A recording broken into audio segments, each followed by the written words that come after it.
Today I want to talk about De'Aaron King and how he's probably a better fit for Arkansas than LSU, and all that's coming up after the bumper. Don't be cornering me. Hold up. Time. You gotta help me with that corner What's up, kinfolk? It's RJ Young. I am not on a step mill. Consider hitting the like and subscribe button because I upload a video every single day. It's always college football related, sports related. We have a good time. And today, I want to talk about De'Aaron King announcing that he has entered the transfer portal and what that means for college football and where he might be the best fit, with a feature that I have debuted over the last week called About 10 Minutes, where we take the egg timer, we set it at 10 minutes, and we discuss it. So, De'Aaron King announces in style that he is entering the transfer portal during the College Football Playoff National Championship, where LSU dispatched Clemson 42-25 in New Orleans to supplant themselves as probably the greatest team of all time. And that's not hyperbole when you think about what they accomplished, beating 7 top 10 teams and 3 in a row, including 3 top 5 teams, scoring 105 points in the college football playoff, averaging 52.5 a game in the semifinal national championship game, putting together over 600 yards of total offense against Oklahoma and Clemson, respectively, holding Clemson to 25 points. And Joe Burrow is the truth. The Heisman Trophy winner did not have a piss poor game at all this year. Every single game, he was the talisman for the LSU Tigers. Number 9 getting it done for Ed Orgeron, who, by the way, has 31 wins and 12 of them are against top 10 teams. That is getting it done. But now LSU begins life without its talisman, without its Heisman Trophy winning quarterback, and without the most prolific touchdown passer in NCAA history. Joe Burrow has 60. That's 2 more than the NCAA record. Also passed for over 5,600 yards, which is like ridiculous. Also meant that LSU put together a season with the most total yardage in history, passing Baylor for that mark. Now, 15 games and whatnot, but you get the point here. 15-0 is nothing to sneeze at, plus snapping the 29-game win streak that was held by Dabo Swinney and the Clemson Tigers. Now LSU has the longest active win streak in college football at 16. All to say, maybe De'Aaron King is going to get feelers from Ed Orgeron, Joe Brady, and Steve Ensminger. Maybe they feel good about Myles Brennan.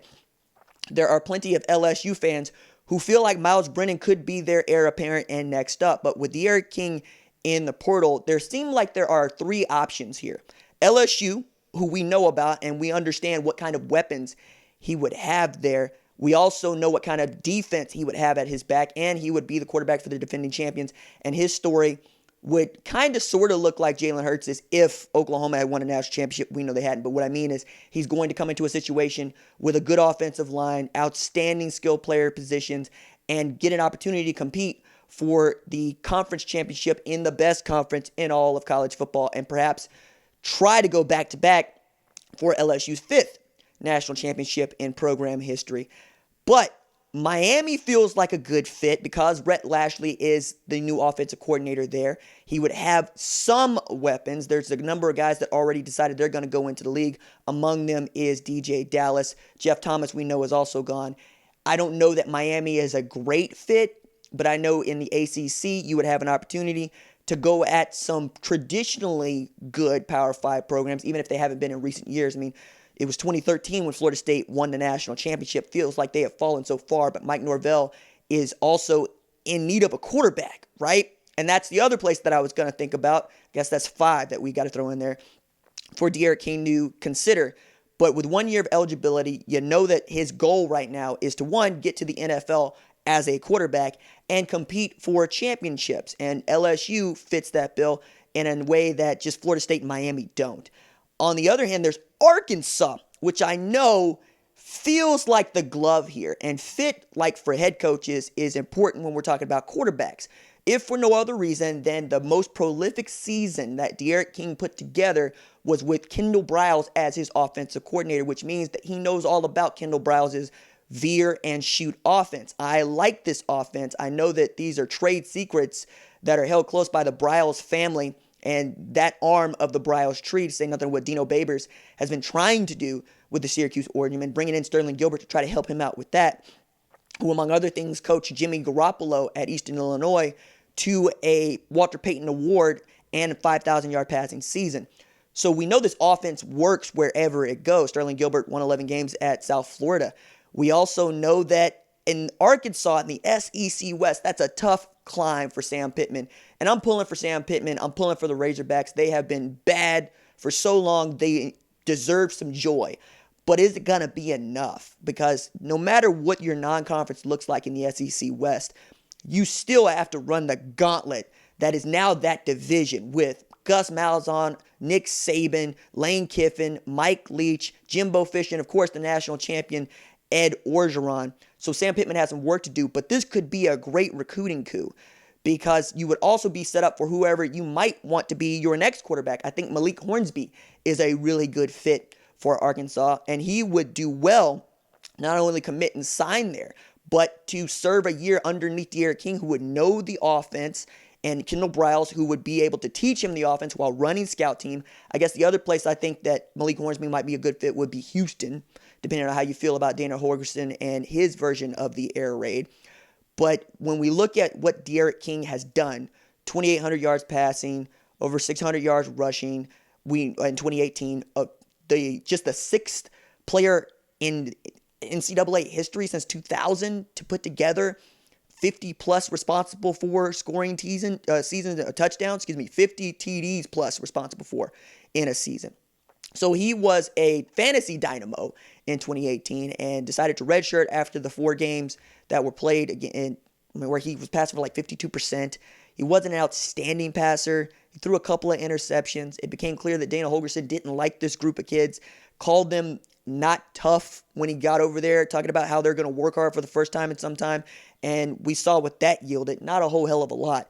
And now it feels like the guy that he was actually building his 2020 campaign around has decided, you know what? I'm going to wait until everybody's enrolled in school.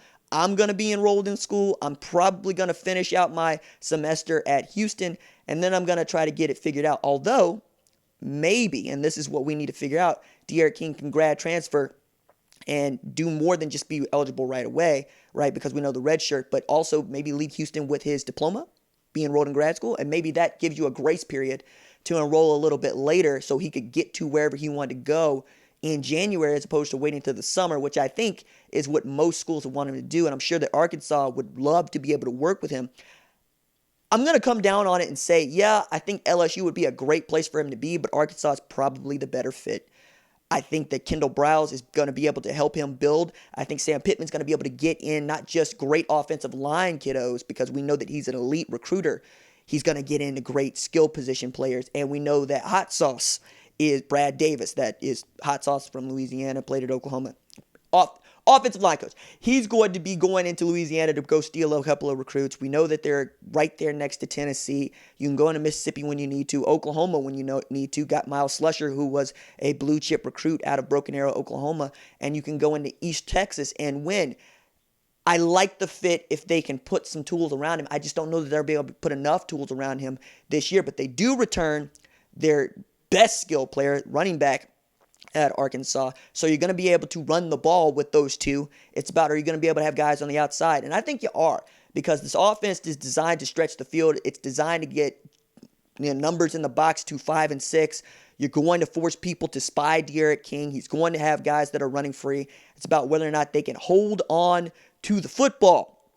And also whether or not you can really contend. I think there's games on their schedule they absolutely can win.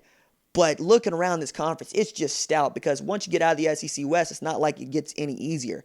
I mean, we're talking about Vanderbilt probably being the bottom dweller here, but everybody else has been a part of a national championship game or football team, right? Teams play in the national championship. And I think that is tremendous when you look at LSU. We're talking about in the SEC East, Dan Mullen. We're talking about Kirby Smart, Mark Stoops. Of course, I mentioned Vanderbilt, Jeremy Pruitt.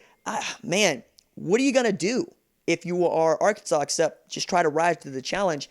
And I think D'Eriq King and what they might be able to do with Kendal Briles gives him the best opportunity.